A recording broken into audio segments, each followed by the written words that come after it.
Bismillahirrahmanirrahim. Assalamualaikum warahmatullahi wabarakatuh. And a very good evening for those who are coming for tonight. Welcome to webinar Kecemerlangan SPM Siri 8 Physics Paper 2. So this webinar is organized by Pertubuhan Aspirasi Guru Sarawak 2025. So tonight we have a very handsome panel, which is Mr. Lee Chi Wei. Hello, Mr. Lee Chi Wei. Are you there? Yeah, hello, Mr. Amir. Hello there. So welcome to our webinar Kecemerlangan SPM Siri 8. Tonight is about physics. So maybe you can share a little bit of your background, Mr. Lee. Dipersilakan. Okay. Hi, good evening all. Okay, selamat malam dan salam sejahtera. Thank you, Mr. Amir, as our moderator for tonight. Okay, so I think I just start my slide lah kan, Mr. Amir. Right, just go ahead. Okay, so are you ready? Selamat datang ke webinar Kecemerlangan SPM 2025. So hari ini, malam ni 12 Julai, 8 hingga 9.30 malam. Okay, so this is the 8 series. So siri yang ke-8, cikgu akan bincangkan fizik kertas 2 bahagian A. Okay, so bersama saya Cikgu Lee dari SMK Beaufort Sabah. Boleh panggil Cikgu Lee lah ataupun boleh panggil saya Sir Lee. Okay, sebelum saya mula, maybe you can prepare with the following item. So, yang pertama, alat tulis. Yang kedua, calculator. Yang ketiga, lembaran webinar. Okay, so adik-adik, mungkin boleh scan QR code yang tertera di paparan screen ataupun tekan link di ruang chat. Okay, so link, ya betul. Okay, for those who have, maybe you can take a little bit of time for those who want to prepare alat tulis, calculator, and as well as there's a few of the lembaran or pre-test and post-test webinar later. So everyone can get ready. Maybe people are from Saratok. This webinar, Mr. Lee, I would like to tell you this webinar is all over Sarawak and as well as in Malaysia. For those who want to participate at this webinar, this is to help for SPM student later.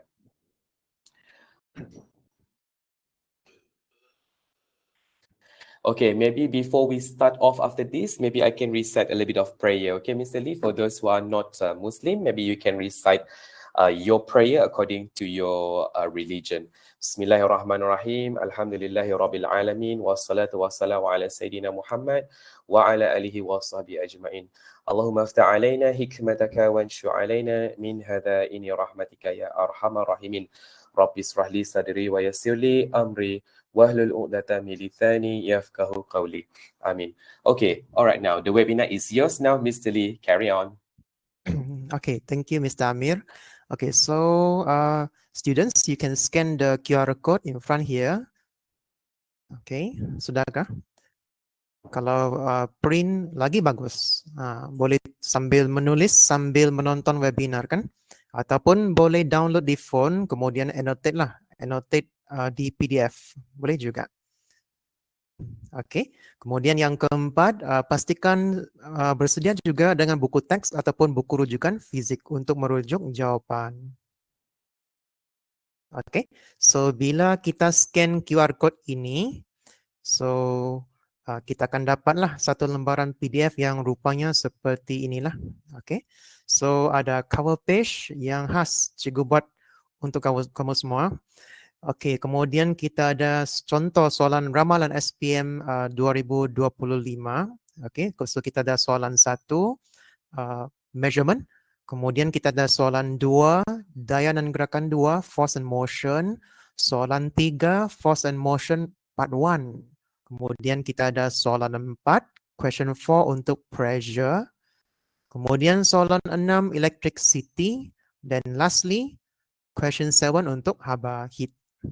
Oke, so malam ni kita buat 6 soalan je. 6 soalan bahagian A, soalan struktur. Oke, sudah adik-adik? So kita download je ataupun yang lagi bagus kita print lah print dan sambil menonton webinar sambil mencatat jawapan.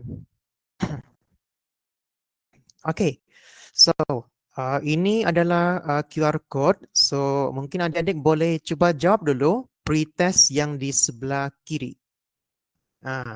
Okay, so QR code yang sebelah kiri ataupun tekan link URL dalam ruang chat Q&A. Okay, so mungkin adik-adik boleh spend 2 minit, 3 minit, cuba dulu jawab. Isikan nama, nama sekolah, nombor phone, email, kemudian jawab 10 soalan objektif. Senang aja, tidak susah. Soalan objektif yang berkaitan webinar malam ini. Oke. Sebelah kiri saja.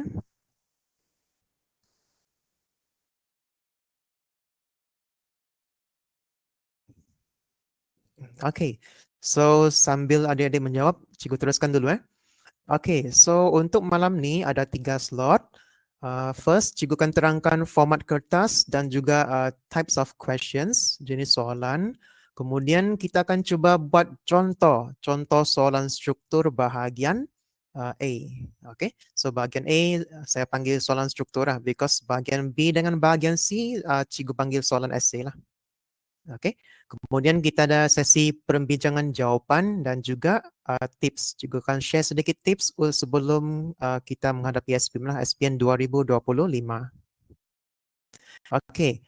So sama aja webinar fizik 2025, format kertas, jenis soalan, kemudian contoh soalan struktur bahagian A.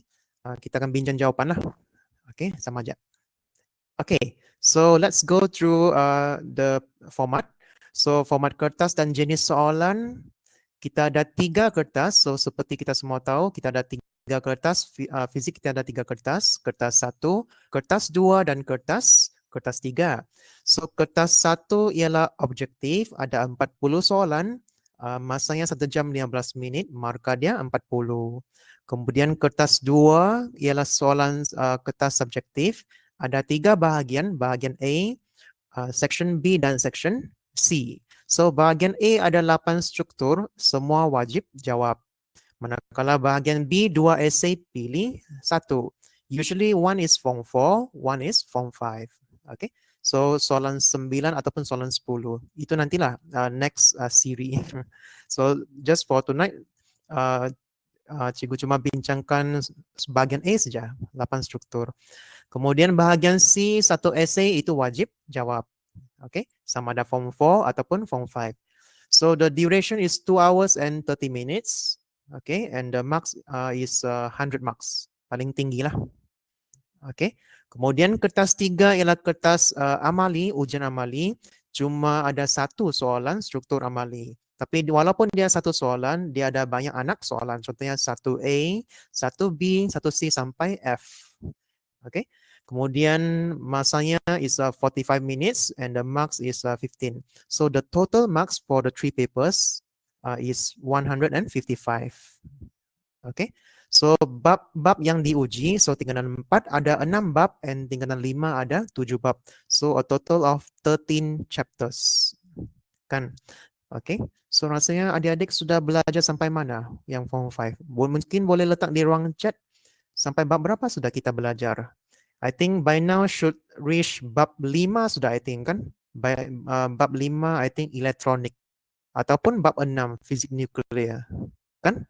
Okay. So by now should reach around bab 5 ataupun bab 6. Because trial SPM around August or September.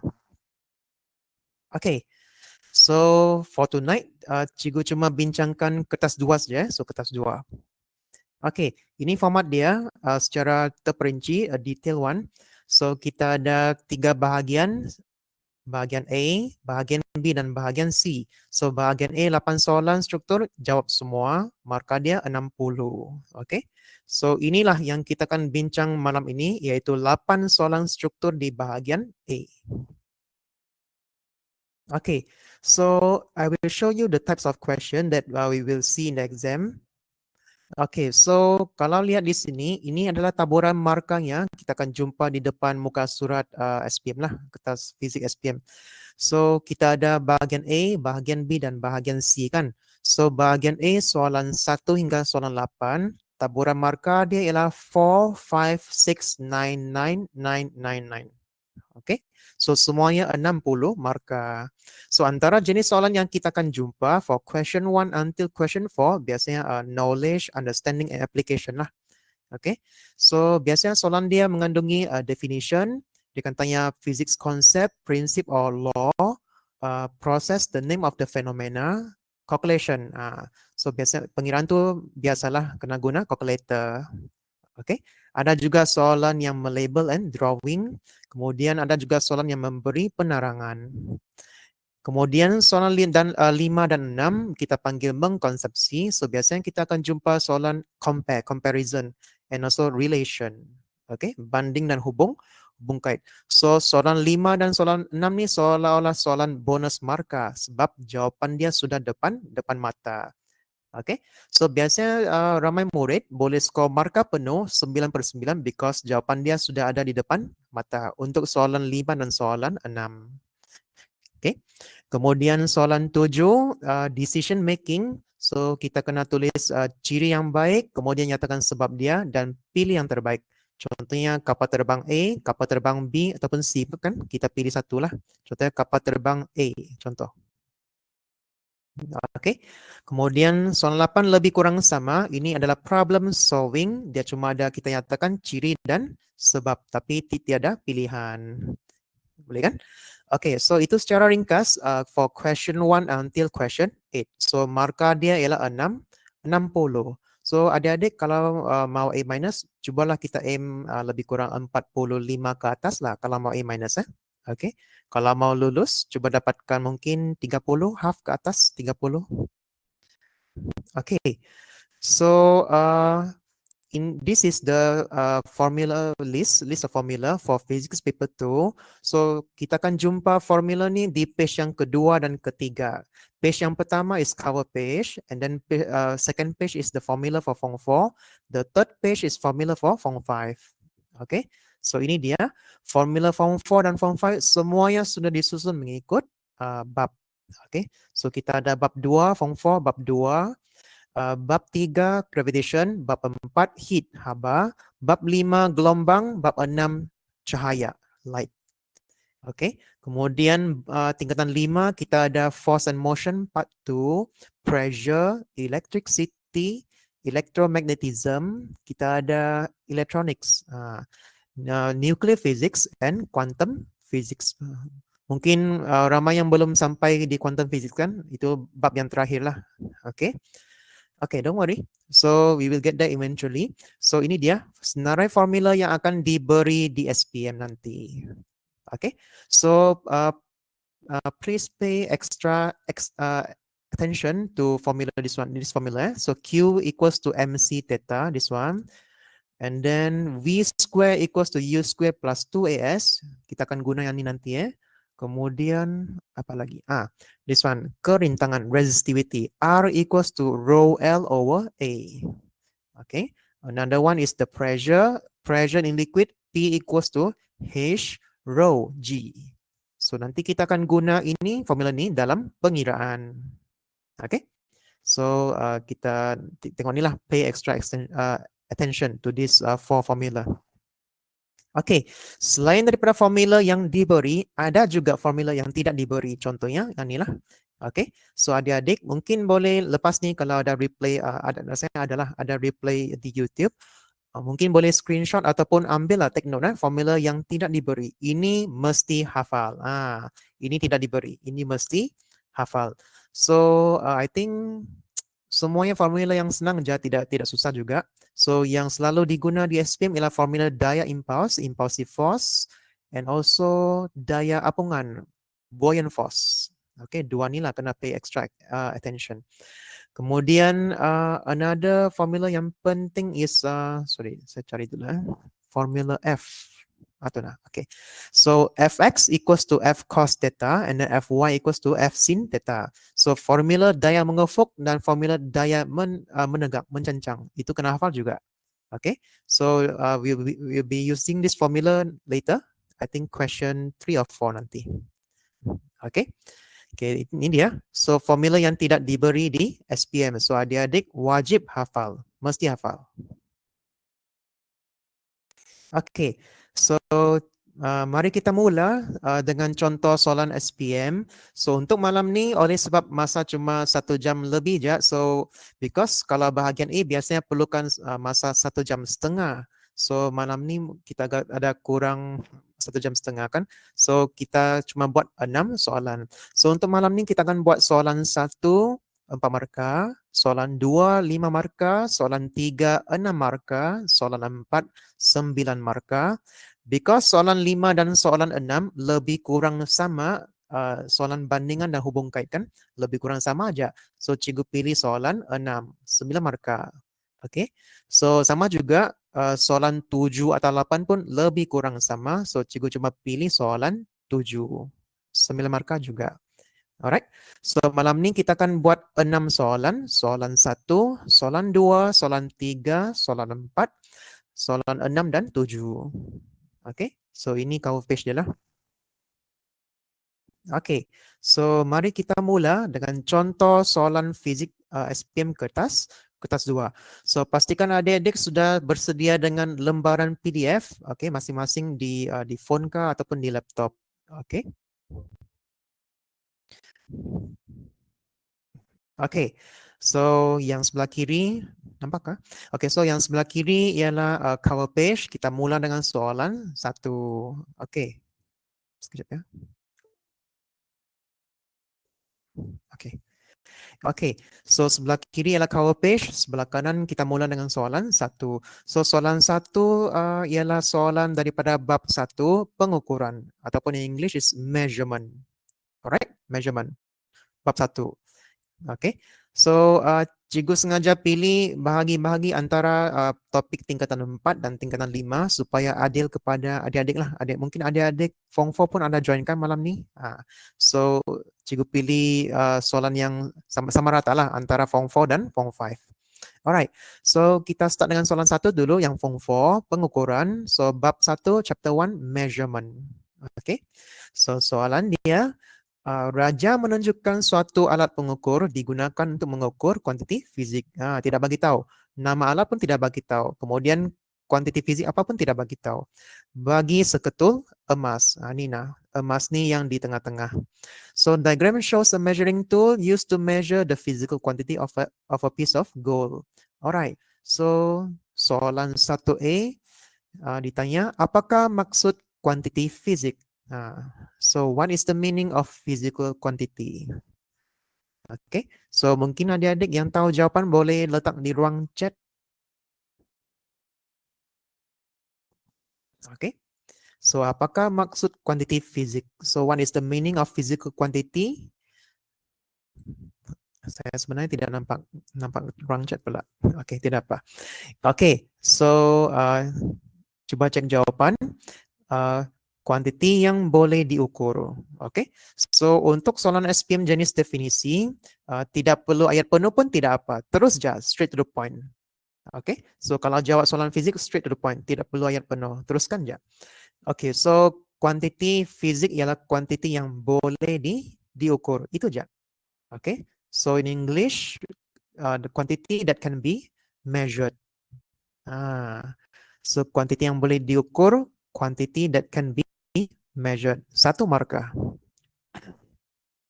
Kan? Okay.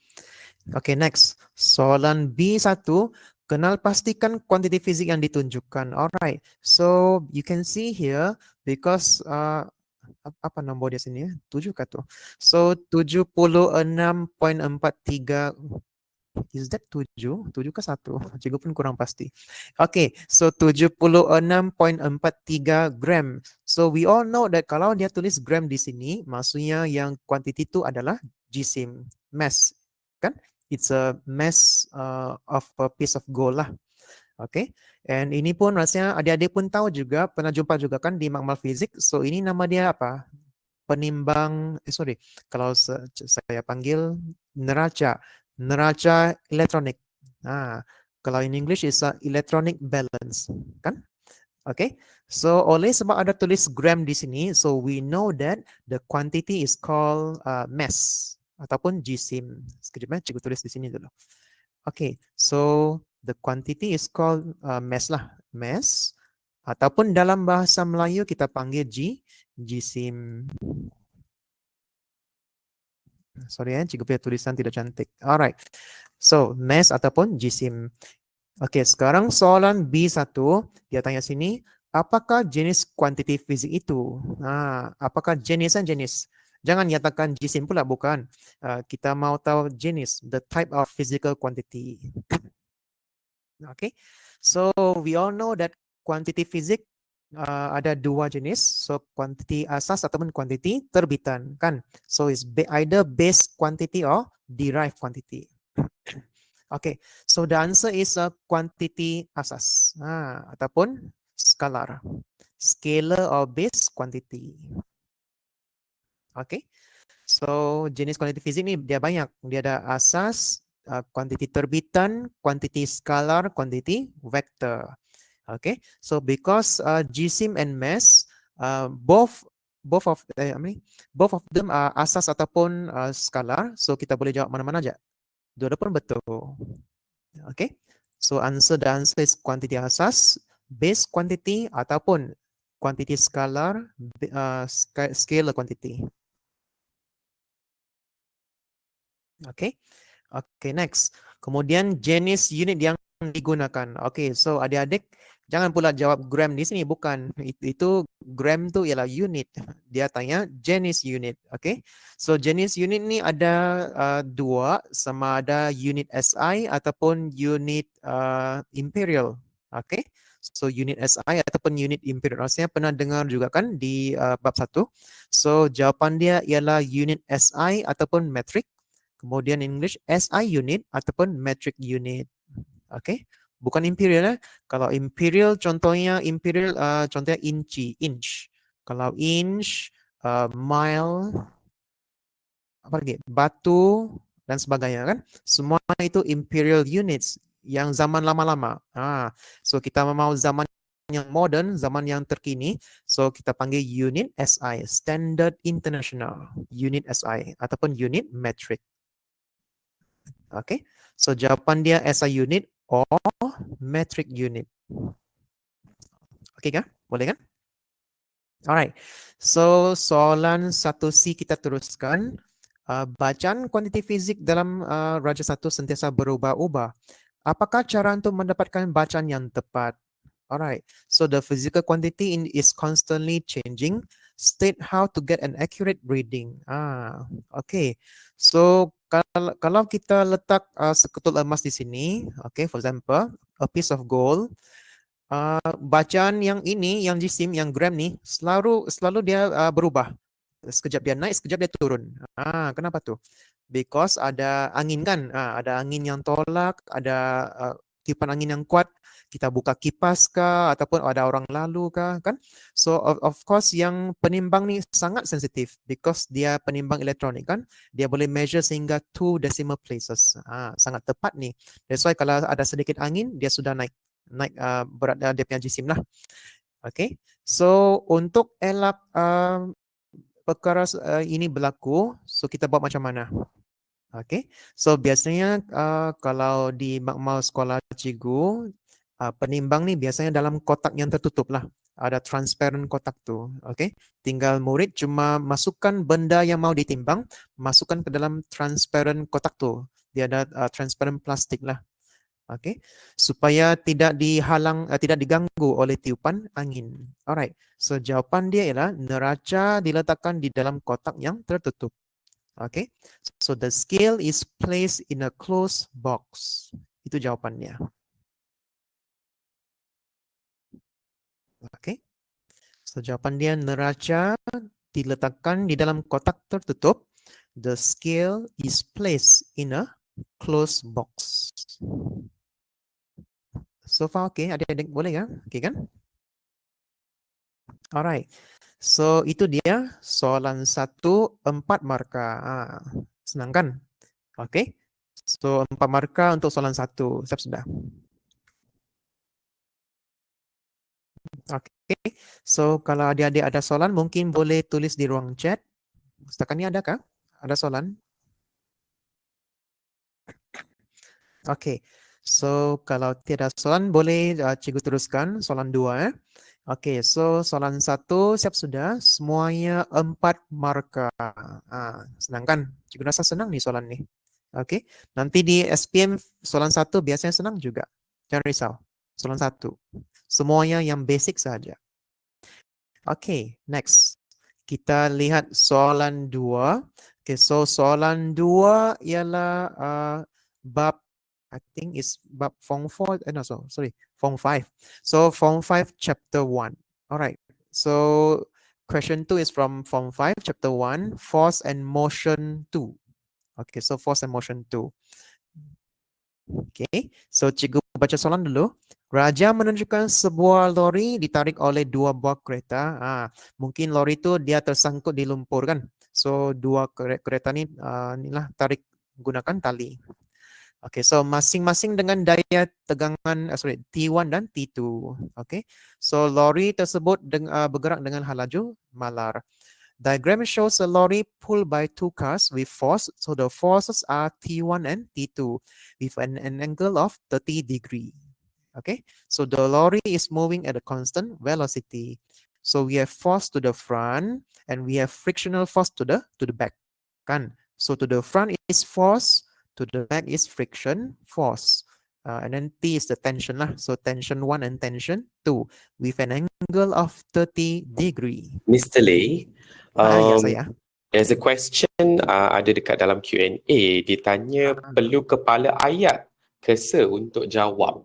Adakah yang soalan yang sebelum ni rasanya? Ya betul. Okay, very good question. Okay, so seperti yang cikgu mention tadi, kepala ayat tidak perlu. Terus straight to the point. Okay, so you don't have to write down the whole sentence. Physical quantity is what is. Tidak perlu. Yang permulaan ayat tu tidak perlu. Terus je straight to the point. Quantity yang boleh diukur terus.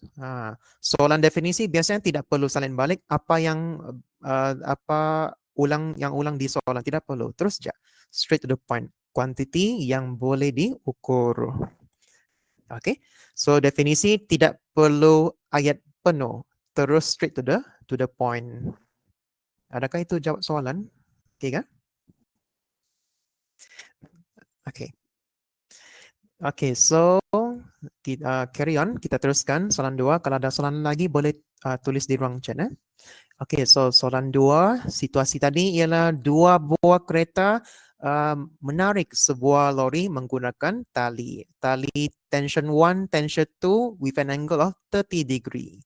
Alright, so the first question, 2A. What is the meaning of velocity? What is the meaning of velocity? Apakah maksud halaju? So rasanya adik-adik tahu juga kan bab 2 ni kan, bab 2. Okay, so kalau untuk bahasa Melayu, halaju ialah kadar perubahan sesaran. Okay, kadar perubahan sesaran. Mr. Lee, another question. Okay. Can we go back to question 1C? Okay, 1C, okay. Yes.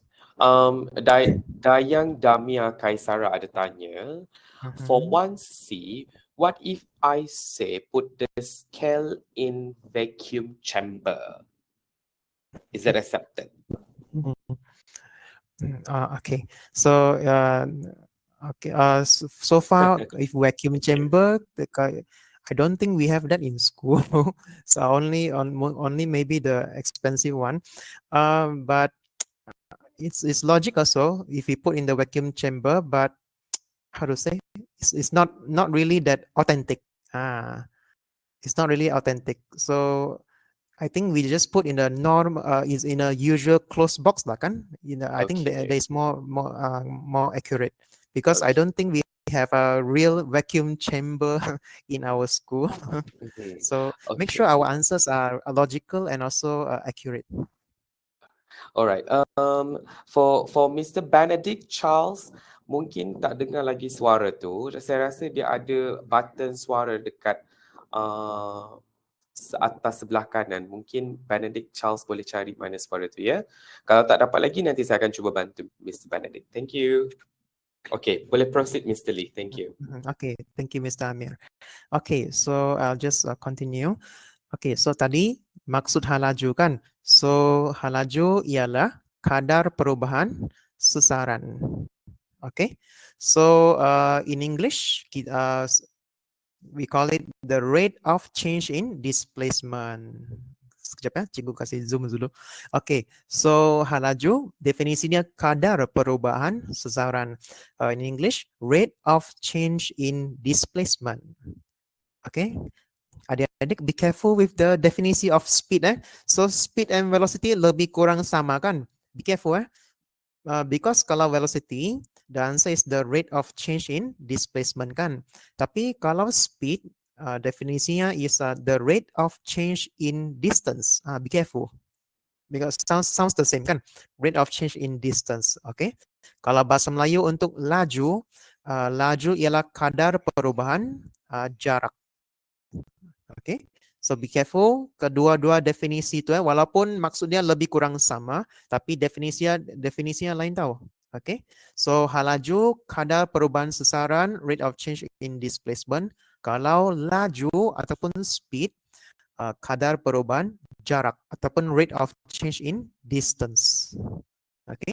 So be careful with the definition of halaju, velocity and speed. Alright. Kemudian let's move forward with question B. Okay, so question B ini ialah contoh, ini yang maksud cikgu tadi tu. So ini ialah contoh soalan melukis. Melukis. So cikgu canangkan guna pensel, jangan guna pen. So kalau guna pen nanti kalau salah susah mau padam. Okay, so setiap kali kalau kita jumpa soalan melukis, cikgu recommend lah, cikgu strongly recommend guna pensel. Okay, guna pensel because kalau pen, kalau salah susah mau padam. Alright, so lukis satu raja vektor. So draw a vector diagram representing, what is this? Oh sorry, representing T1, T2 and Fx. Okay, senang kan? So I think kita cuma lukis dia punya raja vector. I think in buku teks we call it a free body diagram. Gambar raja jasad bebas, kan? Okay, so senang je. Anggap kita main jigsaw puzzle. So kita ada T1 ke atas, kita ada T2 ke bawah, kemudian kita ada Fx to the front, kan? So mari kita cuba sambungkan ketiga-tiga arrow ni dengan syarat kepala mesti jumpa ekor. Kepala arrow mesti jumpa ekor arrow yang seterusnya. Faham kah? Okay, so kita cuba main jigsaw puzzle. Susun ketiga-tiga arrow tu dengan syarat kepala arrow mesti jumpa ekor arrow itu. Okay, so contohnya beginilah. Cikgu start dengan arrow yang pertama, T1. Kan. So T1 ni cikgu cabut, cikgu letak di sini. Okay, kelas Jasmine mesti sama ni sama arah. Kelas pula murid-murid dia mesti sama arah, sama arah dan sama panjang. Jangan pula lain arah. So T1 begini. Okay, looks like jigsaw puzzle kan. Kemudian cikgu letak T2 di sini. Okay, nampakkah? So T2 di sini dengan syarat kepala arrow mesti berjumpa ekor yang kepala arrow yang pertama mesti jumpa ekor arrow yang seterusnya. Begini. Kan? And then the last arrow, so the last arrow nama dia apa? Nama dia fx, daya kan? So we just insert it, we just insert it here. So kepala jumpa dengan, saya salah nih. Saya lupa edit. Sepertinya begini. Okay, sorry, salah cikgu. Okay, so arrow yang ketiga. Okay, yeah, my mistake. Okay, so arrow yang ketiga, arrow yang kepala, jangan abaikan yang biru tuh, yang merah tuh yang betul. So yang kepala arrow yang kedua, dia akan jumpa ekor arrow yang ketiga. fx. Oke. Sorry, dia ke depan. Sorry. Ngam sudah. Sorry. Betul sudah. Oke, sudah. Alright. Gini. Betul sudah. Oke, ngam begini. Oke, so T1, T2 tuh fx. Boleh kan? Oke, so pastikan the first and second arrow tuh berjumpa. Kepala arrow yang pertama jumpa dengan ekor arrow yang kedua. Oke, so T1, T2 pastikan juga mesti label ketiga-tiga nama T1, T2 dengan fx. Because dia ada dua marka, satu marka untuk yang segitiga arrow, satu lagi marka untuk label. So pastikan adik-adik label dengan sama, mesti sama label dengan gambar raja. Oke, jangan pula label FT, salah tuh. SFT pula FR. Oke, so pastikan label T1, T2 dengan fx. Baru betul. Because one mark is for the arrow, and then the second mark is for the label. Pastikan semua betul. Oke. Alright.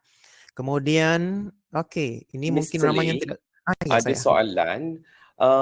If right formula, V equal to S over T, and then state V equals to velocity, S equals to displacement, and T equal to time, can or not? Yes. Okay. Very good question. Okay. Yes. Saya lupa mention juga tadi. Okay. So, kalau jumpa soalan definisi kan, kita boleh jawab sama ada guna statement, ayat, ataupun guna formula pun boleh. Very good. Formula pun boleh. Okay. So, formula for the velocity is, sorry cikgu. Okay. So, for velocity, formulanya ialah V equals to S bahagi dengan T. Tapi siapa yang mau guna formula boleh dengan syarat mesti label semua ketiga-tiga huruf. Mesti label. Alright, mesti tulis So V is velocity. Beginilah. So V is velocity. And then S is displacement. Okay, displacement. Sorry ya. Kemudian T is time. Boleh. So this one is accepted, betul. Okay. Adakah itu menjawab soalan? Okay kan? Okay. So boleh juga kalau definisi boleh guna sama ada ayat ataupun bentuk formula. Tapi kalau mau guna formula mesti label semua ketiga-tiga huruf. Alright? Okay. Okay, so but be careful juga. Ada juga istilah fizik yang tiada formula. Be careful. Contohnya, what is inertia? Inertia tiada formula. Mesti tulis guna ayat. Contohnya, what is electromagnet? Sama juga. Electromagnet pun tiada formula. You have to use write in sentence. Okay, so be careful. Bukan semua istilah fizik ada formula. Kadang-kala ada ayat, kadang-kala ada formula, kadang-kala yang formula tiada, ayat ada. Alright? Okay. So, cikgu teruskan soalan B. Okay. So, soalan B. Jika T1 dan T2 dan daya geseran lori FR ialah 10.000 Newton. Okay, so 10,000 Newton for the frictional force. Calculate the value of T. Calculate the value of T. Okay, so rasanya murid-murid Form 5 rasanya sudah belajar topik 1.2 kan? Loraian daya. The resolution of force. Kan? So, let's try to resolve the force. Mari kita leraikan daya-daya itu. So, cikgu mau bagi tips di sini. Hanya daya-daya yang condong boleh dileraikan. Kalau daya yang menegak melintang tu tidak perlu. Tidak perlu leraikan. Yang hanya boleh dileraikan ialah daya yang condong sahaja. So, hanya daya yang condong boleh dileraikan. Right. Okay, so mari kita leraikan daya T1 dengan T2. Let's resolve the force for T1 and T2. Alright, so cara kita leraikan ialah, sekejap cikgu guna line warna dulu, nanti confusing. Alright, so for T1, kita kasih leraikan, satu ialah menjadi komponen X, satu lagi ialah komponen Y. Leraikan. Okay, itu T1. Kemudian untuk T2 pula kita leraikan juga, sekejap cikgu guna lain warna. So untuk T2 leraikan ke sebelah kanan, kemudian leraikan ke sebelah bawah. Kan? Oke. So dia biasanya begini, kalau dayanya ke atas begini, kita leraikan ke kiri, ke kanan dan ke atas. Kalau daya yang ke bawah, gini kan, kita leraikan ke kanan dan ke bawah. Oke. Dua tu je. Mr. Lee, Ya. kalau label dulu ke baru formula ataupun tulis formula baru label? Oh, okay. Both also can. Ya, kedua-dua pun Okay. boleh. Another Ya. question, untuk definisi daya, boleh guna F equals to MA? Oh, okay. Untuk definisi daya F equals to MA, no, tidak. Because F equals to MA, F itu bukan daya. Bukan. Okay, So, thank F you. itu ialah daya paduan, resultant force. So, be careful dengan formula daya. Okay, So, thank you. okay. So, daya biasanya kita guna ayat je. So, daya ialah tindakan, tolakan atau tarikan terhadap suatu objek. Okay. So, F equals to MA. F tu ialah daya paduan ataupun resultant force. Okay. So, itulah maksud cikgu. Kadang-kadang boleh guna formula, kadang-kadang tidak boleh. So, be careful dengan definisi dia lah. Alright. So tadi tu cikgu sudah leraikan. So T1 leraikan ke kanan dan atas. T2 pun leraikan ke kanan dan ke bawah. Okay. So rasanya tadi cikgu ada tunjukkan formula yang tidak diberikan. So formula dia ialah kalau kita leraikan ke kanan, formula dia ialah T1. Saya ada ini sudah belajar kan? T1 cos theta. Kalau komponen X kita guna cos, kalau komponen Y kita guna sin. Alright. So sama juga yang ke bawah tuh yang warna hijau itu ialah T2 cos theta. Alright, cos theta. Okay. So ini ialah soalan kebat lah. Okay. So ke kanan inilah T1 cos theta. Manakala ke kanan satu lagi ialah T2 cos theta. So yang kedua-dua yang arrow ni purple and green, kedua-dua pun ke kanan. Atas bawah tidak perlulah because atas bawah kan cancel each other, kan? So bila dia cancel each other, we just ignore it. Tidak perlu. Kita ambil yang sebelah kanan je. So yang kedua-dua kanan ni dia akan ditambah sama dengan yang sebelah kiri. Apakah yang sebelah kiri? So yang sebelah kiri itu ialah frictional force 10,000 Newton. Alright. So kanan tambah kanan sama dengan kiri.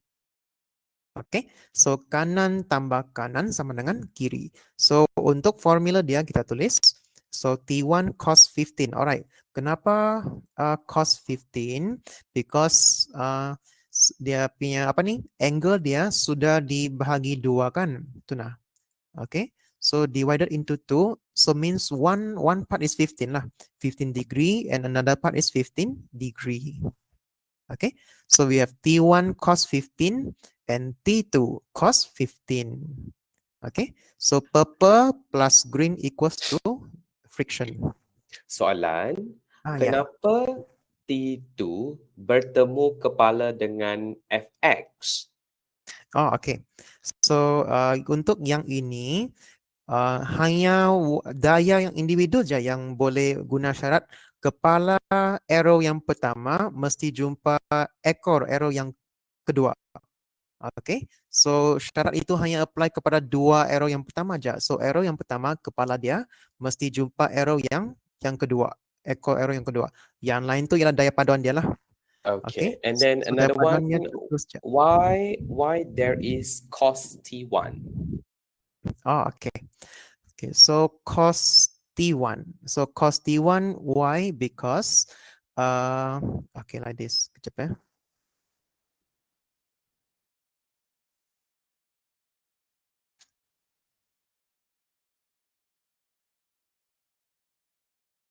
Okay, so whenever bila kita leraikan daya kan, so daya tu sekejap saya tukar warna. Okay, so kalau daya tu ialah T di sini kan T1, when we resolve we will resolve it into two component X and then component Y. So depends on the angle here. Kalau angle dia 10 kan, 10 degree. So to get the answer here, the formula is T1 for example cos 10 for example. Kan?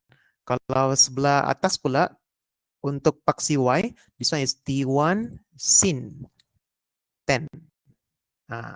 So cara untuk luraikan daya beginilah. So one is T1 cos 10, T1 sin 10.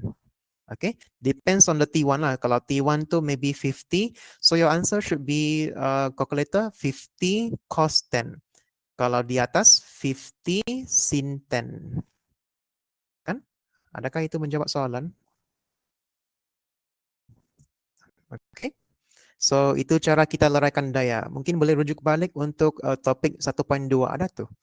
Okay, leraian daya. Resolution of forces.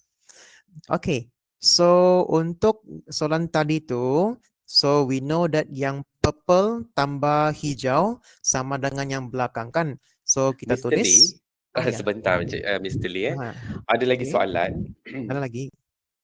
Sir, kalau dibahagi lori bergerak dengan halaju malar dengan geseran 950N, T1 and T2 dibahagi dari tengah kepada sudut yang berbeza.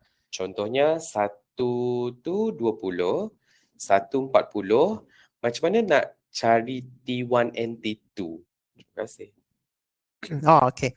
Okay, so kalau diberi begini, ke belakang ialah ada bagi nilai kan 950, ke depan mungkin dia tarik dengan daya yang sudut yang berbeza. Maybe sini 20, sini 40 kan. Okay, faham juga maksud itu. Okay, so biasanya kalau ada soalan begini, dia akan bagi salah satu nilai daya, itu sudah dibagi.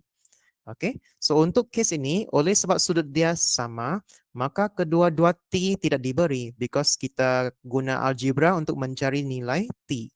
Tapi sekiranya soalan itu mencari satu T saja, contohnya satu T1 kan, T2 confirm akan diberi. Contohnya T2 maybe is 70 Newton. So kita cuma tekan calculator akan dapat jawapan. Okay, so 70 maybe 70 cos 40 tambah dengan T cos 20 sama dengan 950. Okay, so biasanya cuma ada satu huruf yang tidak diketahui untuk soalan SPM. Biasanya begitu. Okay, so yeah, good question. So kita kena berhati-hati juga dengan sudut yang berbeza. Sekiranya yang kereta atas ni dia tarik lebih condong ke atas, kan? Okay, very good question. Alright, so cikgu teruskan. So yang tadi tu T1 cos 15 plus T2 cos 15 equals to yang belakang ialah friction force kan.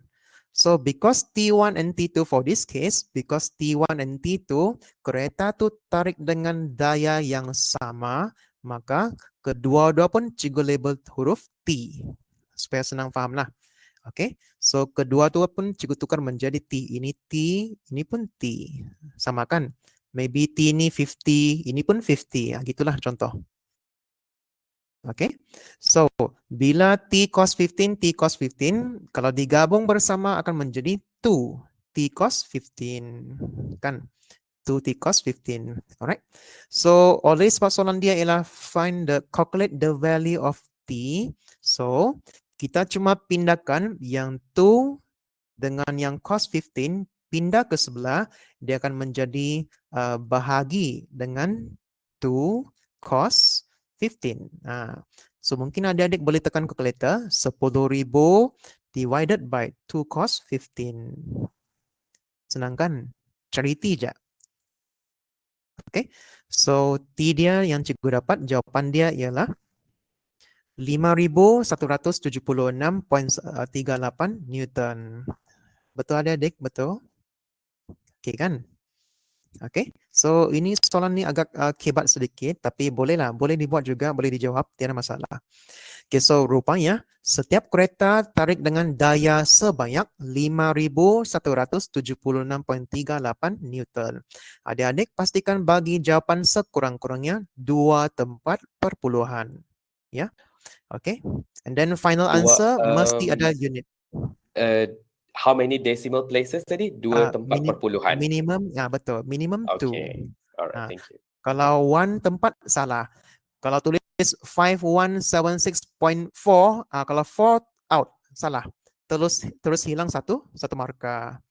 Oke, so 1 markah untuk jalan kerja, 1 markah untuk jawapan yang betul unit dan betul tempat perpuluhan. Alright, so be careful dengan tempat puluhan, minimum 2, kemudian ada unit dia ialah Newton. Oke, alright. So itu memang format dia lah. Oke, mesti ada minimum 2 tempat dan ada unit. Oke, next. Kita move forward ke soalan 3. Ada 40 minit lagi. Oke, so soalan 3. So question 3 kita balik kepada tadi form 5 kan. Sekarang kita balik kepada form 4. Alright, supaya adil kepada adik-adik form 4 sana. So form 4 pula. Soalan 3 ialah force and motion 1. So chapter 2 form 4. Okay. Mungkin ada murid-murid cikgu juga di sini kan. Okay, so ini ulang kaji lah. Ulang kaji bab 2. Raja menunjukkan bulu pelepah. Shows a feather drop in a vacuum container. Okay, so sekejap cikgu kasih highlight dulu. Vacuum Mr. Lee. container. Okay. Ya, saya. Kalau tulis semua tadi macam mana? Tulis Yang semua decimal tadi. Ya. Kalau tulis semua lagi bagus. Itu paling selamat. Itu paling betul. Okay. So And kalau then tulis soalan semua di lagi, kalkulator betul. Yes. untuk semua soalan ke minimum 2 desimal tu? Yes, untuk semua soalan pengiraan. Semua soalan pengiraan sahaja. Okay, Desimal minimum 2. kalau mereka lupa nak letak unit, Okay, kalau tak tulis. Kalau lupa letak unit, hanya dapat 1 markah di jalan kerja. Jawapan tidak akan dapat markah because tiada unit. Okay, thank you. Okay, so pastikan adik-adik letak unit dan pastikan minimum 2 tempat perpuluhan. Tapi kalau adik-adik tidak pandai bundar, tidak yakin bundar, tidak apa, salin je semua yang tertera di kalkulator. Itu paling selamat. Okay, because kalau salah bundar pun dikira salah juga tuh. Okay, so be careful pastikan ada unit dan juga minimum 2 tempat perpuluhan. Okay, so ini tadi betul lah. Tadi ini betul. Okay. Okay, next. Soalan 3. So, diagram shows a feather drop in a vacuum container. Vacuum so vacuum means tiada ruang udara, tiada udara. So, at a height of 2 meter from the floor. Okay, so kalau bulu tu dijatuhkan, dia akan terus jatuhlah. Dia tidak akan drop slowly, kan? Dia tidak akan swing gitu, kemudian drop slowly, tidak. Dia akan terus jatuh ke lantai. Okay, so ruang vacuum ni ialah ruang tanpa udara, ruang tanpa zara-zara udara. So dia akan terus jatuh ke bawah tanpa rintangan udara. Okay, so 3A. Apakah nama daya yang menyebabkan bulu itu jatuh? Name one force that causes the feather to fall. So the answer is, senang kan? Daya gravity. Okay, so jawapan dia ada 2 je, sama ada daya gravity ataupun berat. Okay, in English it's called gravitational force or the weight of the feather. Okay, senang kan? So daya gravity ataupun berat. Gravitational force or the weight of the feather. 1 markah. Okay, so soalan B, next one. Apakah jenis gerakan bagi bulu pelepah dan berikan sebab? Alright, ini ialah soalan jenis penerangan. Tadi juga ada tunjukkan format kan tadi kan. Ada soalan jenis melukis, ada soalan jenis definisi, ada soalan jenis penerangan. Ini ialah jenis soalan penerangan nih because markah dia 2. So, because markah dia 2, maksudnya kita kena tulis 2 point lah. Ada 2 point So, adik-adik boleh guna point form, tiada masalah. Boleh guna point form begini, boleh, tiada masalah. So, point pertama, jawapan apa. Point yang kedua, jawapan apa gitu. Boleh. Boleh guna point form. Okay. Kalau tidak mau point form pun tidak apa. Guna ayat lengkap pun boleh. Alright. So, jawapan dia, apakah jenis gerakan? So, kita tahu bahawa when the object, the feather fall, free falling, the velocity is increasing kan. Okay, so it means it is accelerating. Dia sedang mecut tuh. Semua objek yang sedang jatuh dia akan pecut. Okay, so dia akan pecut. Kita namakan dia sebagai pecutan seragam. Okay, uniform acceleration. Okay, so contohnya satu objek yang jatuh di atas kan. So bila dia actually begini, semakin tinggi kita lompat, semakin sakit tuh kalau landing di bawah. Because bila kita lompat dari atas, dia kalau terlampau tinggi, kita lama-lama pun dia akan pecut. Okay, so bila kita pecut, the last velocity yang kita hit the ground itu yang paling sakit tuh. Okay, that's why kalau semakin tinggi kita lompat semakin sakit lah, because the last velocity sebelum kita mencecah lantai itu yang paling laju. Okay, so semua benda yang jatuh dia akan pecut. Kita di bawah pecutan gravity lah, so kita namakan pecutan seragam. Okay, kemudian berikan sebab because ia sedang jatuh bebas. Itu sebab dia jatuh bebas. Okay, in English it's called uniform acceleration because the feather is free falling. Okay, so uniform acceleration, the feather is free falling. So dia jatuh tanpa rintangan udara, tidak udara. Okay kan, boleh kan? Okay, so dia tidak akan jatuh terapung-apung begini because itu kalau di udara biasa dia akan terapung-apung. Tapi kalau di ruang vacuum tidak, dia akan terus jatuh pup gitu. Okay, because tiada rintangan udara. Boleh kan? Okay, next. Sekarang ada lagi satu pengiraan. Hitung magnitude halaju bulu apabila tiba di lantai. Okay, so calculate the velocity of the feather when it reaches the floor. Okay, so kita lihat dulu apa yang diberi. So we have S, sasaran. S dia ialah 2. Kan? Kemudian we have A, acceleration. So the gravitational acceleration is 9.81. Ada di depan formula ada. Ada di formula tuh. 9.81.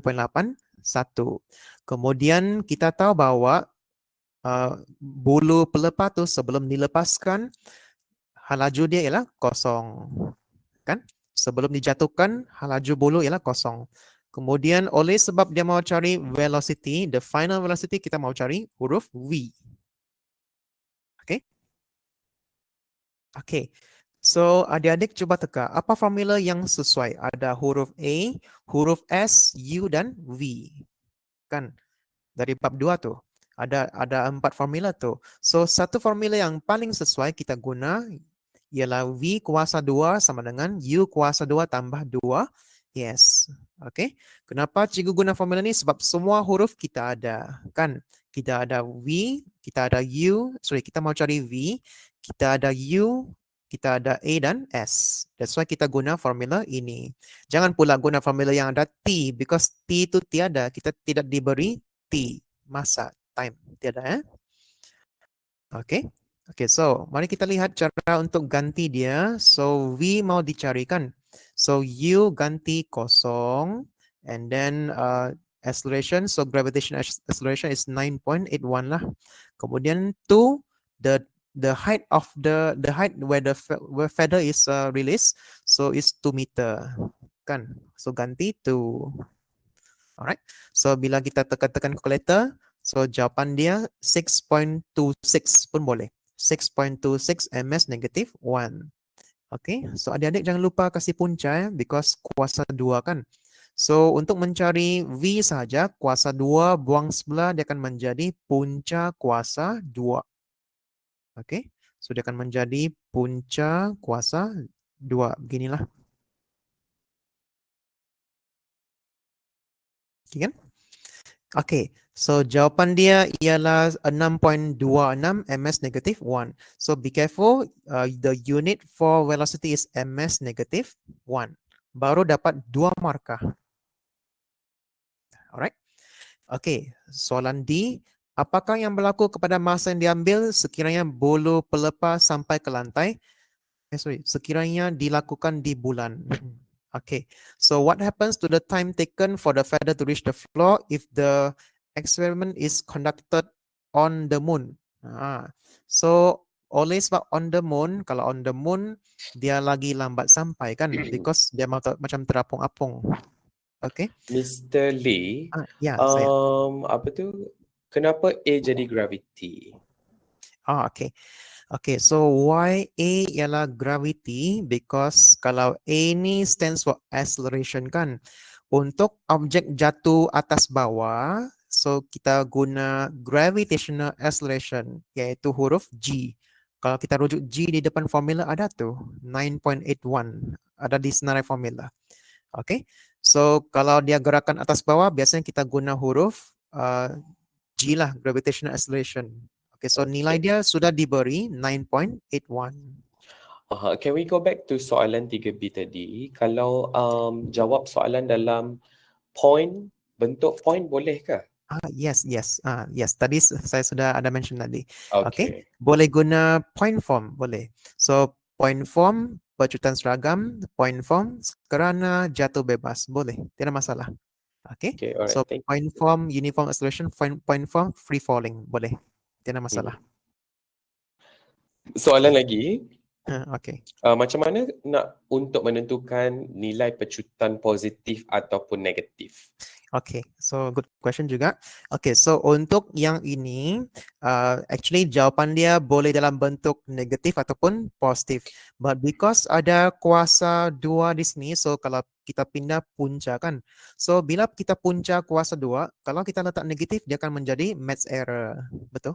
Maths error tu. So we just use positif lah because dia jatuh ke bawah, so kita guna positif 9.8. Satu. Kalau mau letak negatif pun boleh, cuma dia akan menjadi error lah. So bila kita square root, I think calculator will display maths error. So we just use 9.81 je. Okay. Perlu tulis unit sepanjang pengiraan atau di jawapan akhir sahaja? Okay, good question also. So jawapan unit hanya wajib di jawapan yang terakhir sahaja. Jalan kira tidak perlu unit. Hanya jawapan Okay. akhir perlu unit. Lepas tu soalan yang seterusnya, kenapa jawapan tu ambil 4 titik perpuluhan tapi cikgu cakap tadi kita ambil 2 titik perpuluhan sahaja? Okay, very good question. Another one. Okay, so actually cikgu suka salin semua daripada calculator. Ini cikgu kira sendiri. So semua cikgu salin seluruhan jawapan dia 6.2642. Minimum ialah 6.26. Juga boleh diterima. Ya. Okay. So Okay, boleh minimum sambung 2 cikgu. tempat. Okay. Oh, So ada ini soalan. okay. For question D, perlu letak anggaran masa atau Okay. letak bertambah sahaja? Okay. So question D. So soalan dia tanya apakah yang akan berlaku? Ini tips cikgu Kalau jumpa soalan yang berbunyi apakah yang akan berlaku kepada, you answer only 3 choices. Bertambah, berkurang ataupun tidak berubah. Itu je. Okay. So tidak perlu guna nilai, jawapan dia bertambah, berkurang ataupun tidak berubah. Itu je. Okay. Okay, so jawapan dia bertambah because moon dia ada lower gravitational acceleration. So bila dia pecutan graviti dia lebih kecil, maka dia lambatlah sampai ke tanah. Sangat lambat, very slow. Kalau kita tengok di movie kadang-kadang orang tu di bulan kan. So orang tu di bulan dia macam jalan pelan-pelan, terapung-apung kan. Dia ambil masa yang lama mau jatuh ke bawah. Kan? So, jawapan dia bertambah ataupun increase. Okay. So, 6 markah untuk soalan 3. Senang kan? Okay. So, itu question 3, chapter 2, force and motion 1. Alright. Cikgu teruskan boleh? Soalan 4 Ada 3 soalan lagi. Ngam-ngam. 3 soalan lagi. Okay. So, soalan 4, tekanan, question 4. So question 4 ini untuk bab tingkatan 5, bab 2, pressure. Kan? So pressure. Raja menunjukkan sebuah radas digunakan untuk mengukur tekanan gas. Diagram shows an apparatus used to measure gas pressure. Ini dia punya gambar. So gas tu dia tembak ke arah sini, kemudian dia akan tolak air tu ke bawah, kemudian air tu akan menyesar ke atas. Fahamkah? Okay. So kalau di mamal kita panggil apa? Ada tuh nama dia. Okay. So tekanan gas tu tolak ke sini, dia akan tolak air tu ke bawah, ini akan menyesar ke atas sebanyak 56 cm. Okay, so obviously dia akan tanya apakah nama radas di atas. So name the apparatus. The answer is what? Adik-adik tahu kah? Coba letak di ruang chat. Apakah nama alat itu? Yang bentuk U ni. Okay, so sama ada barometer kah, manometer. Okay, be careful. Ada yang jawab manometer, ada yang jawab tiup venturi. Kebanyakan yang jawab manometer. Okay, betul.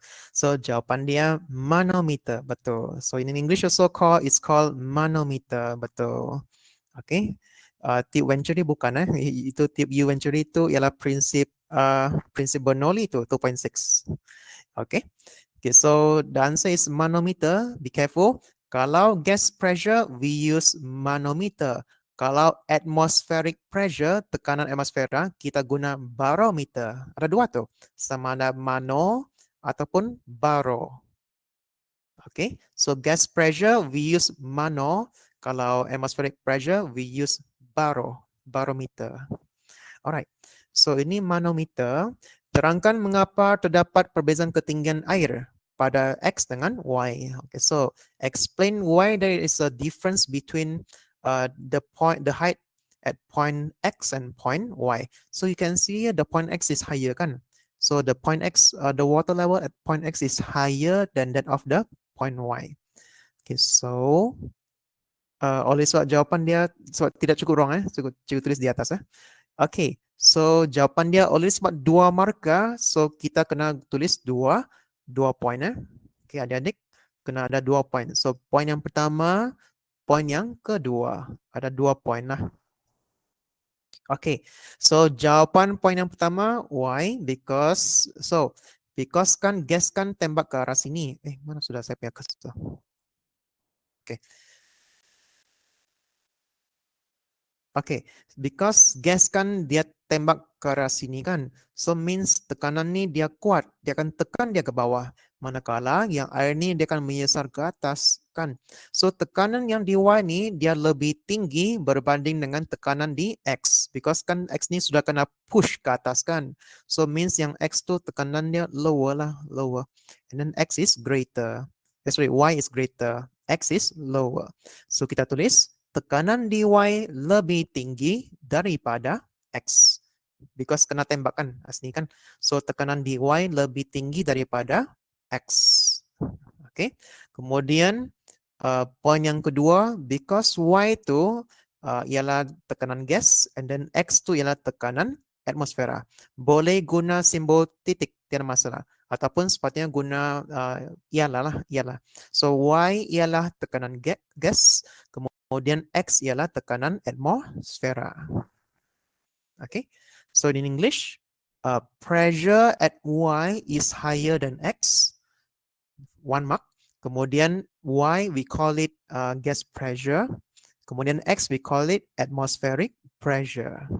Faham kah? Ada soalan. Ya, soalan. Is it okay kalau tulis point lebih daripada markah yang diberi? Okay, so kalau tulis point lebih daripada yang diberi, okay. So bergantung kepada kehendak soalan juga. So sekiranya point tu dia tidak contradict ataupun dia tidak ada kesilapan, so point tu kalau salah pun kalau dia lebih kurang sama, masih dapat markah penuh juga. Dengan syarat dia tidak contradict ataupun dia tidak cancel. Contohnya begini kan. Dia begini, kalau kita main tipu lah, kita tulis tekanan di Y lebih tinggi dari X. Lepas tu yang kedua, tekanan di Y lebih rendah. Itu main tipu sudah tuh. So kalau kita buat begitu, kedua-dua salah. Because kita main cuba-cuba. Soalan, okay. Kalau tulis difference in pressure saja boleh ke? Okay, very good. So if your answer is difference is in pressure, betul. Yes, because sama maksud dengan yang ini. Tekanan Y lebih tinggi daripada X. Sama maksud, betul. So jawapan dia difference in pressure between X and Y. Ada soalan daripada Nur Izwani. Mhm. Untuk soalan perbandingan, boleh guna simbol less than ataupun more than tak? Yes, okay, good one. Yes, boleh guna simbol less than or more than. Boleh, tiada masalah. Okay, next question. Okay. If I write there is a difference in pressure between Y and X, any marks?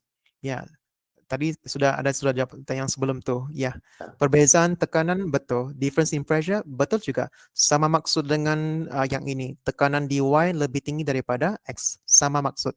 So dikira sebagai betul. Okay, thank you. Okay.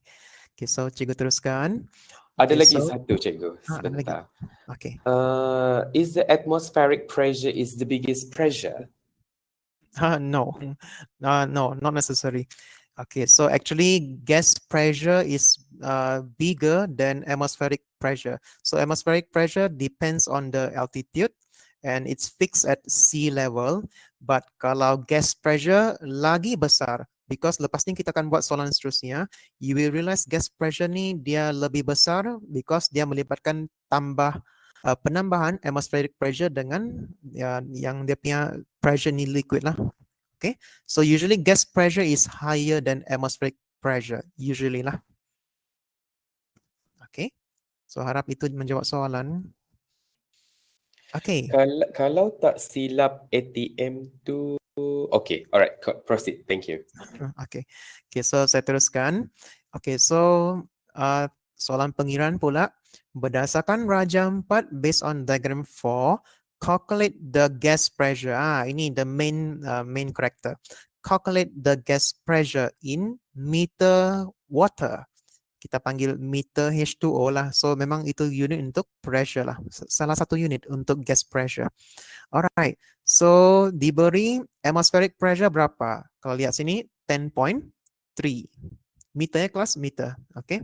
So 10.3 meter. Okay. So you can see here because the gas pressure sini kan di sini dia tolak. So bila dia tolak, dia sama dengan atmospheric pressure dari luar yang di sini. Di luar ni ialah atmospheric pressure dengan dia ada penambahan kolom ni, ketinggian yang ni lah. So ketinggian ni kan berat, yang ekstra cecair ni kan berat. So dia juga akan menekan ke bawah, kan?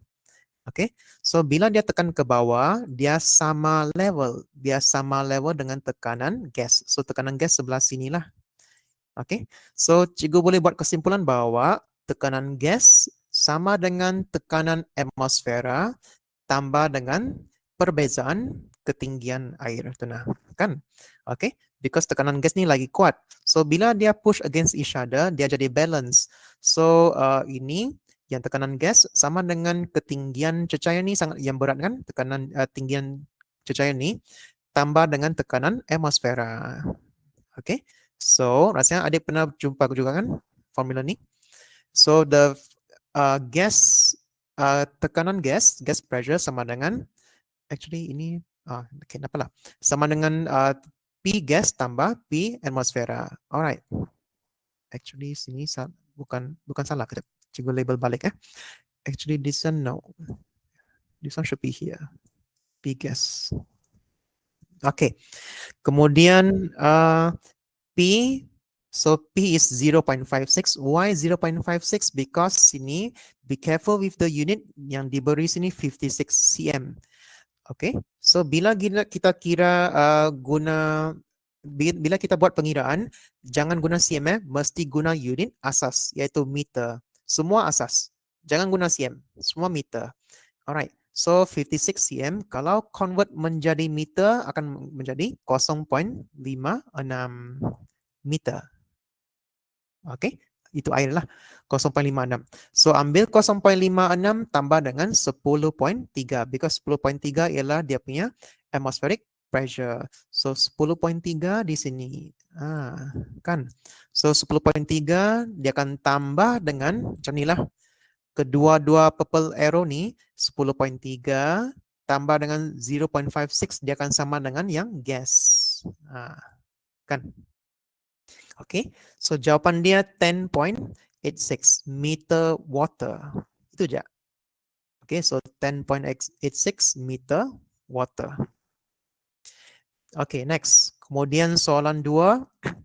Soalan, Ya. P equals to PHG plus PGNI kan? PATM. Ya. Ya. Okay. Alright. Betul. Yes, guna formula itu, betul. Okay. Cuma yang itu kita terus guna 0.56 because kita mau unit terus. Meter water. Good question, because itu yang kita guna untuk next question. Question 2 tu. Okay. Okay, so question 2, barulah kita guna formula itu because kita guna formula itu sebab kita mau cari dalam unit Pascal. Barulah guna formula yang utama. Okay, tadi cikgu sudah bagi tahu kan? Pay extra attention to the formula tadi depan tu, senarai formula. So kita guna formula ini, P sama dengan rho G H. So rho is density ketumpatan tu nah sudah diberi 1000. Gravity tahu kan? So gravity 9.81. H kita ambil daripada sini tadi 10.86. Okay, so rho kita ganti 1000. G is 9.81. And then H kita ambil dari sinilah. So H tu kita ambil ke soalan yang seterusnya. Okay, so bila ganti-ganti, tekan calculator, kita akan dapat 106,536.6 Pascal. Because kita mau unit Pascal kan. So kita dapat 106,536.6 Pascal. Okay. Okay, next. Cikgu laju sikit tinggal 15 minit lagi. So, apa yang berlaku kepada perbezaan ketinggian air jika diameter manometer dibesarkan? Okay, so for example, kalau diameter ni dibesarkan because satu peraturan pressure tidak dipengaruhi oleh bentuk bekas. Pressure tidak dipengaruhi oleh bentuk bekas. Sama aja. So, jawapan dia sama ataupun tidak berubah. Same or unchanged. Ada tuh ciri-ciri tekanan. I think 2.1. Topik 2.1 form 5. Okay. Okay, next. Kemudian, kalau air itu digantikan dengan mercury, mercury ini lebih tumpat. It's denser because mercury is denser. What will happen to the height? The difference in liquid, column height. So, oleh sebab mercury ini lebih tumpat, means dia akan ke bawah lah. Kalau ini kan guna air. So, kalau guna air ni dia lebih tinggi. Tapi kalau guna mercury, oleh sebab dia macam berat kan, lebih tumpat. So, I think dia akan tenggelam ke bawah ni kan. Dia akan tenggelam ke bawah. So, jawapan dia berkurang or decrease. Okay, jawapan dia berkurang or decrease. Okay kan. Okay, so siap soalan 4, 9 markah. Okay, kita 2 soalan lagi. Okay, cikgu lanjut sedikit mau habis masa sudah. Okay, so soalan 6 kita ada bab 3 electricity. Okay. Okay, so bab 6 ni, soalan 6 ni soalan yang senang because dia soalan banding je. So bila ada soalan kita jumpa soalan banding, comparison, we can use the symbol more than or less than. Boleh, tidak masalah. Okay, so cikgu baca soalan dulu. Raja menunjukkan 2 buah cerak elektrik. So diagram shows 2 electric kettle with different thickness. So 6.1 is thinner and then 6.2 is thicker lah. Ini thicker So ini lebih nipis, ini lebih tebal. And you can see here suhu pun berbeza. Kalau yang nipis suhu dia 70 darjah. Kalau yang tebal suhu dia 60 darjah. Okay. Tapi starting dia sama lah. So starting dia kita berlumba-lumbakan. So starting dia kedua-dua pun 30. Kalau yang nipis lagi cepat panas. Kalau yang lebih tebal lambat betul panas 60 je. Okay, so kedua-dua dipanaskan selama 3 menit. So heat is generated. Alright, senang kan? So apakah soalan A, apakah maksud rintangan? Resistance. So rasanya adik-adik tahu juga kan? So ini tidak boleh guna formula, mesti guna ayat. So ukuran, sorry ya, cikgu tutup dia punya soalan. Apakah maksud rintangan? So jawapan dia penentangan terhadap pengaliran arus elektrik. Okay, so the answer in English, measure in opposing the flow of electric current. Okay, so measure in opposing the flow of electric current. Ini tidak boleh guna formula, mesti guna ayat. Because rintangan ni tidak formula, mesti guna bentuk ayat. Alright, so ini ramai suka soalan ini because soalan bonus. Jawapan dia depan mata sudah. So based on diagram 6.1, 6.2, compare the thickness. Compare the thickness. So you can see here 6.1 is thinner, betul? 6.1 thinner, 6.2 is thicker. So means the answer is 6.1 is less than 6.2. Okay. Kemudian soalan B2, compare the change in temperature. So you can see here for 6.1 temperature higher kan 70. 6.2 only 60. So we can write 6.1 is more than 6.2. Alright. Okay, next. Kemudian rintangan unsur pemanas dari resistance. So kalau dia lebih panas, maksudnya rintangan dia lebih tinggi ya, murid-murid. Ya, kalau dia lebih panas, maksudnya rintangan dia tinggi tuh. So kita tulis 6.1 more than 6.2 because 6.1 lebih panas. Okay, so jawaban dia 6.1 more than 6.2. Okay, biasanya selepas soalan banding kita ada soalan hubung kait. So relation, relate the thickness, ketebalan dengan perubahan suhu air. Okay, so biasanya kita guna format semakin-semakin. Kalau in English, we use the more lah. The more what, the more A, the more B. Okay, so oleh soal tidak cukup ruang jawapan, cikgu tulis di bawah ya. So semakin bertambah ketebalan, semakin berkurang perubahan suhu air. Semakin berkurang ketebalan, semakin bertambah tebal, semakin berkurang perubahan suhu air. For example inilah yang 6.2 ni dia lebih tebal, suhu dia pun berkurang. Alright, so in English, the higher the thickness, the lower the change in temperature. The higher the thickness, the lower the change in water temperature. Senang kan? Because jawapan dia semua depan mata sudah. Okay, next, soalan 2. Relate ketebalan dengan rintangan, sama juga kan? So, semakin bertambah ketebalan, semakin berkurang rintangan.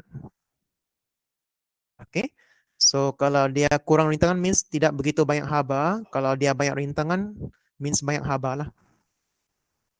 Okay, so in English, the higher the thickness of the heating element, the lower the resistance of heating element. Okay, so adik-adik pastikan jawab mengikut ni ya. Apa yang kita banding tu semuanya berkaitan dengan soalan yang sebelum tu. Boleh kan? So semuanya 2 markah. Okay, next. Kemudian kita jawab soalan pengiraan pula. So seorang murid guna segulung wire kuprum, panjang dia 250. Okay, so cikgu label 250 tu ialah length L. Jejari dia ialah 0.5. Kerintangan dia punya rho ialah 1.696. Kemudian hitung rintangan kan. So jawapan dia ialah R. Alright. So formula yang berkaitan kita guna ada di depan tadi. Cikgu ada mention pay extra attention kan. So kita guna formula R rintangan sama dengan rho tu kerintangan resistivity. Darab dengan length bahagi dengan area. Okay, so kita ganti saja jawapan. So the rho kerintangan ganti di sini.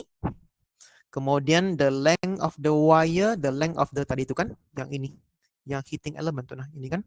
So kita dia punya length 250 ganti di sini. Sorry, I should use different color. Oke, kemudian jejari dia kan 0.5.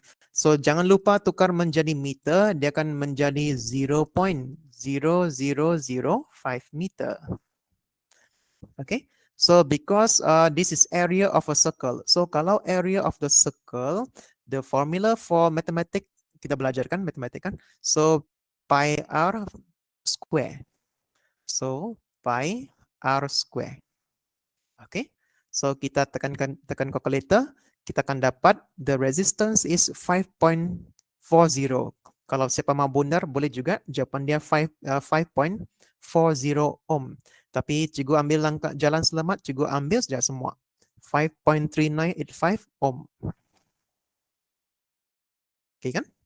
Okay, so oleh sebab markah dia 3, so markah pertama ialah tulis formula, markah yang kedua ialah ganti nombor, markah yang ketiga ialah jawapan dengan unit yang betul. So ada 3 markah tu. Alright.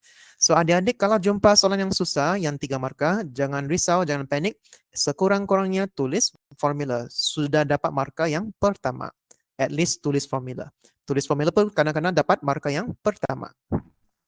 Oke, so tips cikgu ialah jangan tinggalkan kosong, sekurang-kurangnya tulis formula. Oke kan? Oke, so last question for tonight, question 7. Oke, cikgu teruskan. Oke, so Raja menunjukkan sebuah kuali. So this is a frying pan kan nih? I think frying pan kan? Kah cooking pan? Okay, used to cook food. The pan is made of material that has low specific heat capacity. So bahan dia mempunyai muatan haba tentu yang rendah. So as usual, dia akan mula dengan soalan definisi. So apakah maksud muatan haba tentu? Alright. So senang je. Definisi daripada buku teks. So kuantiti haba yang diperlukan untuk meningkatkan suhu 1 kilogram bahan sebanyak 1 darjah Celsius. Oke, rasanya adik-adik tahu tuh. Sudah hafal juga kan? The quantity of heat required to increase the temperature of 1 kg material by 1 degree Celsius. Oke. So be careful kalau muatan haba dia tiada 1 kg. Kalau muatan haba tentu dia ada perkataan 1 kg. Lain tuh. Definisi muatan haba tentu dengan muatan haba lain tuh Oke. So between specific heat capacity and also heat capacity. Oke, soalan B. Berikan satu sebab. Berikan satu sebab kenapa kita guna muatan haba tentu yang rendah untuk tapak kuali itu. Kenapa? Mengapa? Mengapa guna muatan haba tentu yang rendah? Why we use a material with low specific heat capacity? Why? Supaya kan cepat panas. Kalau cepat panas, dia akan cepat masak. Takkanlah mau masak sampai tahun depan kan? Oke, so jawapan dia sebab suhu meningkat dengan cepat ataupun cepat panas. Okay, because so that the material we use, the temperature will increase faster or it will heat up faster so that we can cook the food faster kan? Okay, alright. Soalan seterusnya, last calculator, kita guna calculator. Haba ialah 10.800 joule. So cikgu label ni dulu sekejap Okay, so ini ialah Q. So suhu kuali itu meningkat 30 ke 80. Maksudnya ini ialah suhu theta. Okay, so hitung muatan haba tentu means mau cari dia punya C kan. C jika jisim dia M ialah 0.6. So adik-adik cuba teka apa formula yang sesuai untuk ada huruf-huruf ni. Ada Q, ada C, M dan theta. So tadi cikgu sudah mention kan di depan tu ada formula yang penting. So kita salin je formula dia adalah Q equals to MC theta. Okay. So Q equals to MC theta. Alright. So kita ganti je Q is 10,800 sini. Kemudian temperature dia ganti di sini. So ini ialah perubahan suhu So 80 minus 30. The change in temperature means 50 kan? Okay, so kalau suhu from 30 to 80 means the difference is 50 lah kan? 80 minus 30 is 50, yes. Okay, so the mass is 0.6. Kita cari C, huruf C, specific heat capacity. Alright, so the answer will be 360 joule per kg per degree Celsius. Hati-hati dengan unitnya, semua mesti lengkap. Nah, ini yang bahaya nih. Oke, so C sama dengan 360. Oke, so jawabannya senang aja. So ini 10.800 bahagi dengan 2 ini kan pindah sebelah. So dia akan menjadi bahagi dengan 0.6 dan juga 50. Nah, oke. Because dua ini pindah ke sebelah. Oke, so 2 ini pindah ke sebelah, dia akan menjadi bahagi lah. Alright, so next question, soalan D. Jadwal menunjukkan ciri yang berbeza untuk kuali. So kita ada kuali J, K, dan L. Oke, so muatan haba tentu kita ada yang rendah dengan yang tinggi. Warna kita mau apa? Kita mau putih ataupun hitam.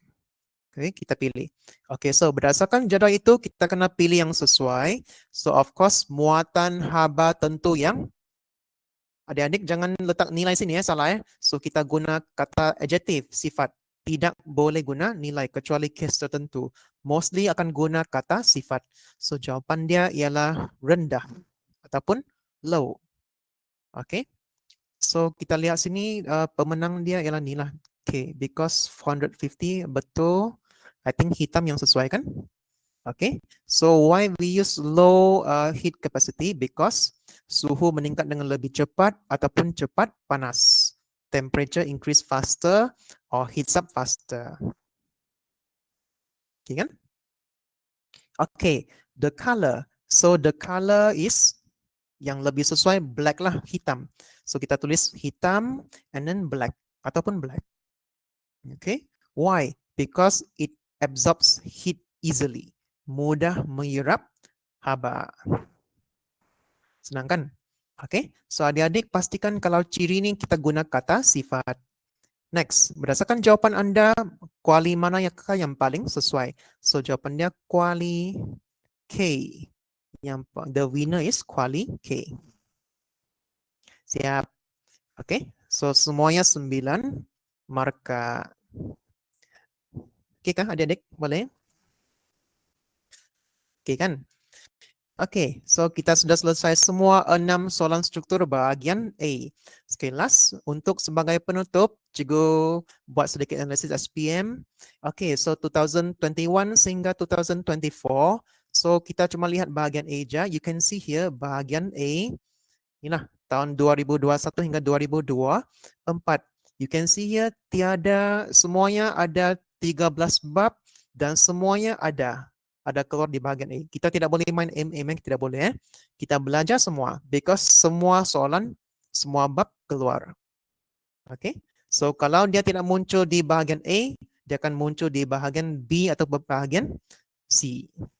Oke. So untuk siri yang seterusnya cikgu akan terangkan pula soalan essay bahagian B dan juga soalan essay bahagian C. Oke, untuk siri yang seterusnya. Oke. So sekejap ya. Oke, cikgu buat sedikit analisis untuk soalan essay. So ini adalah contoh soalan yang selalu keluar. So biasanya dia akan berulang juga. Contohnya yang fisik nuklear, lampu, satelit, lens. Kita ada cincin. Kemudian yang biasalah yang periuk. Tadi kita sudah jumpa kan. Periuk sudah pernah keluar 2 kali. Dapur masak dengan periuk 2 kali sudah pernah. Oke. Dengan bot. Bot pun selalu keluar. Oke, so ini SPN 2021 hingga 2023. Kemudian 2024 sama lagi. Keluar satelit lagi tuh nah. Satelit. Oke. So soalan 17 ya keluar mentol tuh nah, lampu mentol. Bahagian B keluar penghadang ombak dan juga sinar katot. Kemudian bahagian C keluar kabel internet, fiber optik. Oke, so fiber optik sudah cikgu bentang tahun lepas, ngam-ngam keluar di SPN 2024. Nah, ada di siri tahun lepas 2024. Cikgu ngam-ngam bentang nih, ini yang keluar last year. Alright. So tips yang terakhir, ulang kaji semua bab, 13 bab. Pastikan hafal formula yang tidak diberi. Ingat semua konsep hukum dan prinsip fizik. Kita kena tengok markah yang diberikan. Kalau markah tu 4, kita berikan 4 poin. Oke. Pastikan kaji gambar raja dengan betul. Kemudian last, jangan buang masa cuba jawab soalan yang susah. Kita mulakan dengan soalan yang mudah terlebih dahulu. Okay. So, I think that's all from me. Sekian. So, my favorite quote, always aim for the moon, even if you miss, you will land among the stars. Okay. So, sekian dan terima kasih. Kita akan jumpa lagi series yang seterusnya. Saya serahkan kembali kepada Mr. Amir. Okay, thank you very much, Mr. Lee, for your presentation and then for your sharing about the sport question. Soalan-soalan yang kalau rakan-rakan yang di dalam sidang-sidang pendengar yang mendengar dalam webinar ni, ada yang menghadiri pada tahun lepas, ada soalan sport question yang keluar, betul-betul keluar, iaitu mengenai fiber, optik fiber, betul tak cikgu? Ya, betul. Okay. Also, oleh kerana kita ada kesentukan masa tadi, jadi soalan-soalan yang ada ditanya dalam ruangan Q&A, saya pun tidak sempat nak bertanya. Tak apa, nanti we will have another session with Mr. Lee. So, I would like to say thank you very much, Mr. Lee, for spending your time tonight. And then kepada yang aktif bertanya soalan seperti Harith Hafiz, terima kasih kerana hadir, yang hadir pada malam ni. Vanessa juga ada bertanya soalan, dan juga kepada dari yang ada hadir daripada SMK Agama Limbang juga, yang terima kasih kerana hadir. Cornelia, thank you very much. Amira Shakirah juga ada yang hadir pada malam ini. Daripada Kabong pun ada, Saratok pun ada, bahagian Kuching pun ada. Shout out to you guys for coming for tonight. You guys are shaping your future. So I hope that kita akan berjumpa di dalam sesi webinar yang akan datang. Terima kasih diucapkan kepada para pelajar yang hadir malam ini, dan juga terima kasih kepada Mr. Lee. I'll see you soon. Goodbye and Assalamualaikum.